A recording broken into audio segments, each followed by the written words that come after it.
చరిత్రలోనే అత్యంత సాహసోపేతమైనటువంటి డ్రోన్ దాడులను ఉక్రెయిన్ రష్యాపై చేసింది.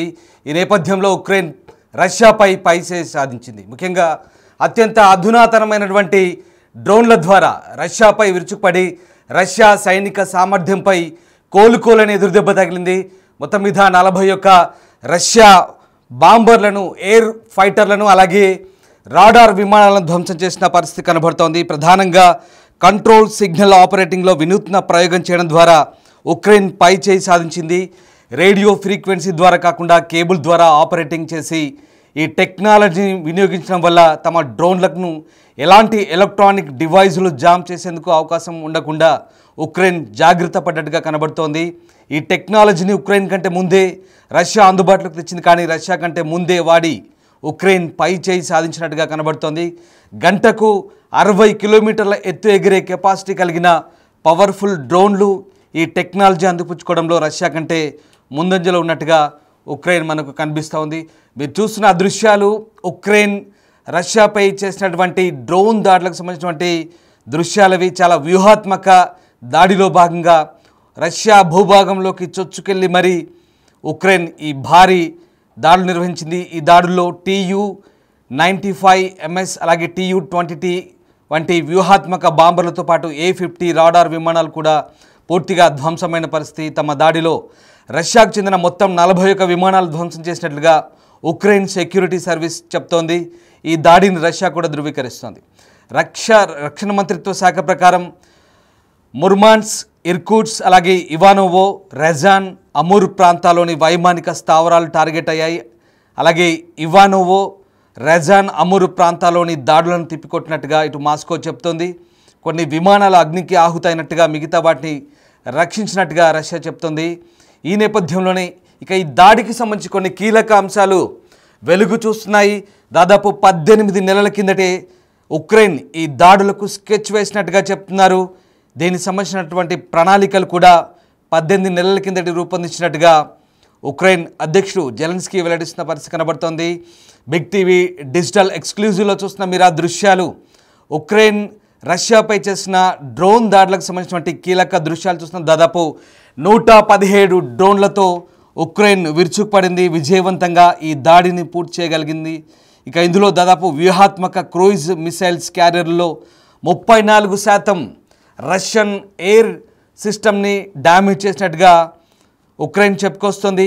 ప్రధానంగా డ్రోన్లు ముందే రష్యా లోపలికి అక్రమంగా తరలించారు. ఇక ట్రక్కులో ఏర్పాటు చేసిన చెక్కపెట్టెలో వీటిని దాచిపెట్టినట్టుగా చెప్తున్నారు. దాడి సమయంలో పైకప్పులను రిమోట్ ద్వారా తెరిచి డ్రోన్లను టార్గెట్ పైకి పంపినట్టుగా చెప్తున్నారు. తమ దాడిలో దాదాపు 7 బిలియన్ల విలువైన వ్యూహాత్మక విమానాలను రష్యా కోల్పోయినట్లుగా ఉక్రెయిన్ ప్రకటించింది. అంటే దాదాపు ఇండియన్ కరెన్సీలో 1.5 కోట్ల విలువైనటువంటి రష్యా వైమానిక ఆయుధ సంపత్తి పూర్తిగా ధ్వంసమైనట్టుగా ఉక్రెయిన్ చెప్తోంది. ఇక ఇప్పటివరకు రష్యా అయితే దీన్ని అధికారికంగా ప్రకటించినప్పటికీ మాస్కో మాత్రం పరోక్షంగా కొన్ని విమానాలు మంటల్లో కాలి బూడిదైనట్టుగా వెల్లడిస్తోంది. కొన్ని డ్రోన్లు సైనిక స్థావరాల సమీపం నుంచి ప్రయాణించినట్టుగా వెల్లడిస్తోంది.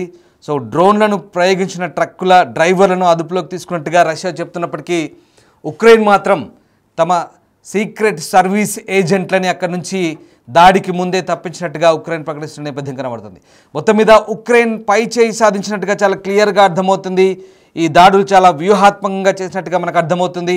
ఉక్రెయిన్ సరిహద్దుల నుంచి దాదాపు 4300 కిలోమీటర్ల దూరంలో ఉండే బెలయా ఎయిర్ బేస్, ఉత్తర సరిహద్దుల నుంచి దాదాపు 2000 కిలోమీటర్ల దూరంలో ఉండే ఓలెన్యా ఎయిర్ బేస్ స్థావరాల్లో తీవ్రమైన నష్టం జరిగినట్టుగా వీడియోలో చాలా స్పష్టంగా కనిపిస్తోంది. దాడి తర్వాత మంటలు చెలరేగి విమానాలు కాలిపోతూ పొగలు ఎగిసిపడ్డ దృశ్యాలు మనకు కనబడుతున్నాయి.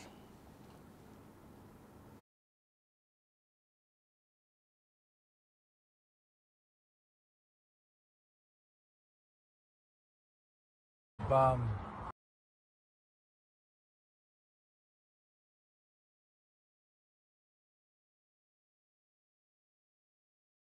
Afloras.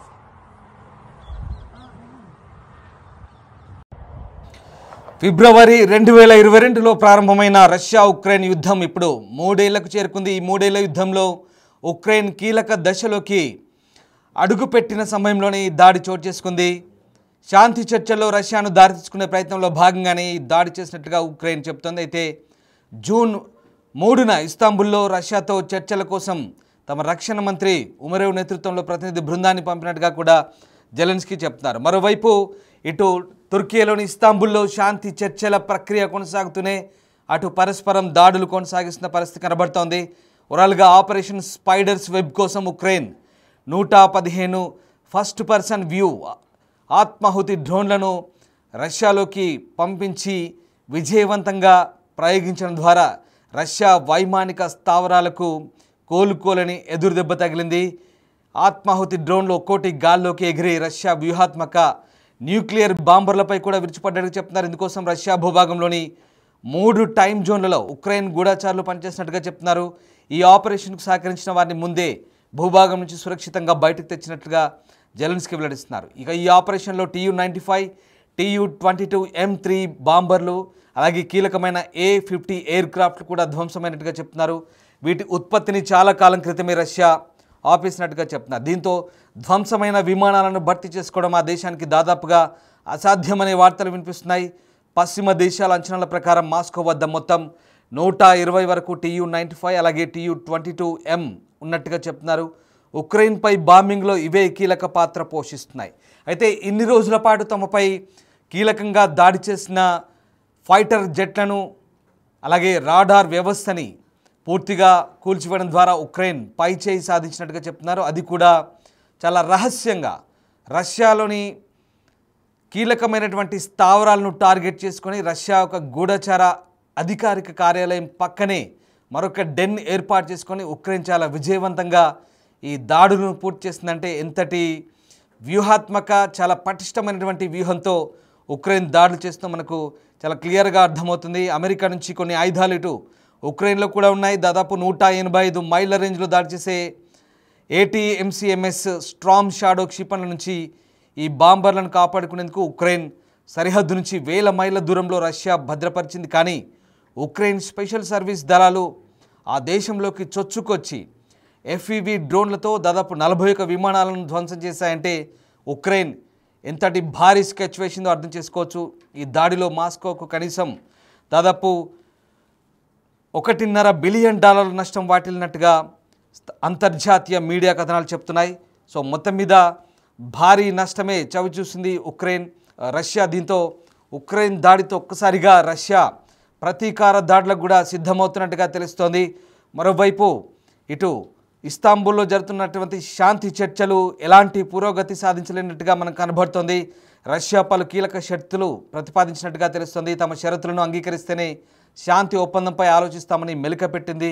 దీంతో ఇరు దేశాలకు చెందిన ప్రతినిధులు చర్చలు గంటలోపై ముగిసినట్టుగా చెప్తున్నారు.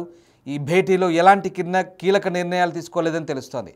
ఇక ఈ చర్చల్లో భాగంగా తీవ్రంగా గాయపడ్డ అనారోగ్యంతో ఉన్న సైనికులతో పాటు దాదాపు 6 నుంచి 7,000 వరకు మృతదేహాలను అప్పగింతకు సంబంధించి ఒప్పందం కుదిరినట్టుగా చెప్తున్నారు. అయితే షరతు లేని కాల్పుల విరమణను రష్యా తిరస్కరించినట్టుగా తెలుస్తోంది. ఓవరాల్గా ఉక్రెయిన్లోని మరిన్ని భూభాగాలను తమకు అప్పగించాలంటూ రష్యా షరతు పెట్టింది. అలాగే సైన్యం పరిమాణంపై పరిమితులు విధించుకోవాలని, క్రిమియాతో పాటు మరిన్ని ప్రాంతాలను రష్యా భూభాగంలో కలిపేయాలని, అలాగే ఉక్రెయిన్ ఏ సైనిక కూటంలో చేరకూడదంటూ రష్యన్ అధికార భాషగా గుర్తించమంటూ రష్యాపై అంతర్జాతీయ ఆంక్షలు ఎత్తివేయాలంటూ ఇలా రకరకాలైనటువంటి డిమాండ్లతో ప్రస్తుతం రష్యా ఉక్రెయిన్పై శాంతి చర్చల ప్రక్రియకు సంబంధించినటువంటి అంశాలను ముందుకు తీసుకొచ్చినట్టు తెలుస్తుంది. దీంతో ప్రస్తుతం చర్చల ప్రక్రియ ప్రతిష్టంభన కొనసాగి ఎటూ తేలినట్టుగా తెలుస్తోంది.